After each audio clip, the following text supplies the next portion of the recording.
What's happening? Are we experiencing a revolution in real time? Let's look at it. Israel's destruction of Palestine is going full throttle. These and other factors have created a anti-Semitic stance for very popular people. We have some dudes blaming the Jews for everything, calling them the cancer of the world. We have dudes showing Nazi salutes and thousands and millions of people supporting them. We have mass immigration protests which are creating an aggressive stance against foreigners. This has led to people beating up foreigners, acting badly against them, and so on and so on.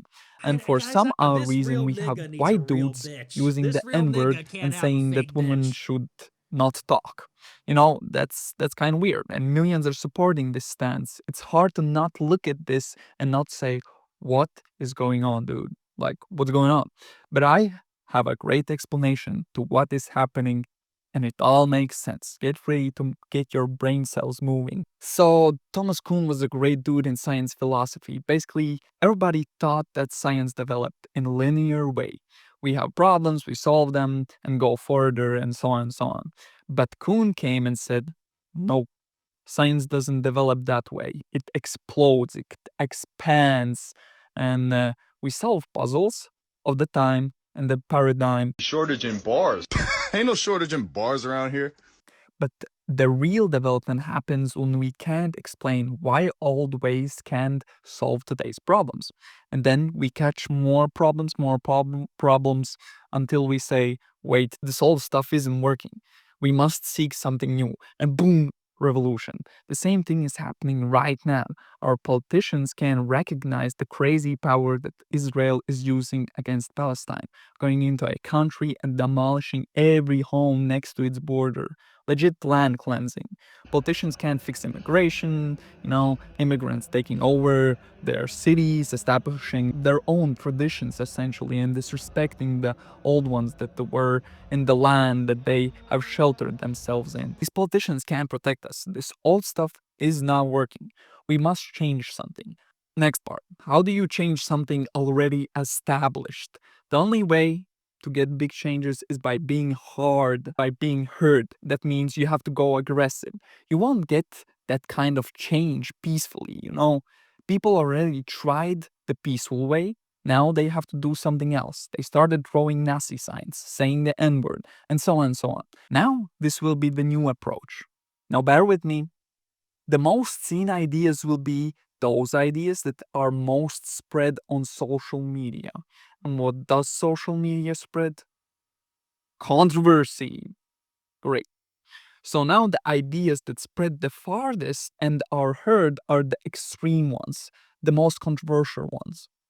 Okay, those people that spread these ideas are the people that could change something because they have the recognition, the momentum behind it, or whatever you want to call this. Now, the basic people that just support ideas but don't create them, for example, are sick and tired from the war crimes, the immigration taking their homes. They are ready to do anything just to get away from these problems. Now, they see these people that might have a solution for their problems, and now they have a choice. Either live in what they hate, support the thing that could change their situation, even though it has a lot of controversy, emotions, and a lot of bad behind it. Of course, they are ready to downplay the racism, the Nazism that comes with the hope of change. So, what's happening? People are saying things that are a little out of pocket because they are pissed. Social media supports these controversies. They have the spotlight, and now a random dude has a decision to stay with what they have, which is something that they hate, or support something that has a chance to change things, even though it has a lot of what the fudge behind it. So that is the reason the world is having these controversial ideas, and a lot of people are supporting them. Now, how much you would need to indulge in these revolutionary ideas?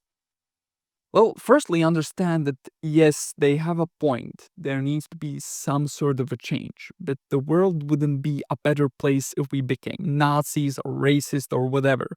As Aristotle would say, take the golden path. I don't know what this means in this situation, but I'm sure you will figure it out.